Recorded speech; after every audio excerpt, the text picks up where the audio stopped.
Marie Joly, on vous retrouvera bien sûr ce soir pour la suite de ce procès. Une affaire qui pose aussi la question de la protection des femmes victimes de violences. Par exemple, le bracelet anti-rapprochement peut-il être efficace? En France, 1000 sont disponibles, mais seulement 78 ont été attribués. Dans Lyon, une victime a accepté de témoigner au micro de Johan Etienne et Claude Eudes. Nous l'appellerons Marie. Cette mère de famille âgée de 30 ans a vécu l'enfer pendant 10 ans sous l'emprise de son compagnon avant de décider de le quitter il y a 5 ans.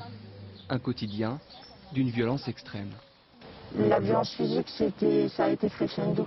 C'était au début des coups, mais vraiment pas fort. Et ça a commencé de plus en plus à être de plus en plus fort, quoi. Marie a porté plainte il y a 4 ans. Une plainte classée sans suite faute de preuves selon le parquet. Son ex-conjoint est actuellement incarcéré suite à plusieurs condamnations pour d'autres faits de violence. Marie a appris qu'il allait sortir de prison cet été. Elle vit aujourd'hui avec la crainte qu'il s'en prenne à sa famille. Je pense que par rage que j'ai refait ma vie, que je lui appartiens plus comme il disait, qu'il soit capable du pire. La jeune femme devrait bientôt disposer d'un téléphone grave danger.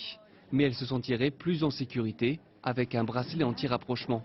Ce bracelet peut être posé sur l'auteur de violence pour éviter tout contact avec sa victime grâce à 2 téléphones.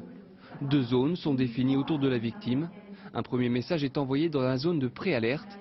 Si l'auteur de violence continue à se rapprocher, les forces de l'ordre sont prévenues et interviennent. Les 2 personnes, la victime et l'auteur, sont géolocalisées en temps réel et on peut déclencher l'intervention des forces de l'ordre s'il y a une difficulté. Le bracelet s'ajoute au téléphone grave danger ou encore au bouton d'alerte Mon Shérif. Des dispositifs attribués à chaque victime en fonction de sa situation. Les outils sont là, mais on manque cruellement de moyens.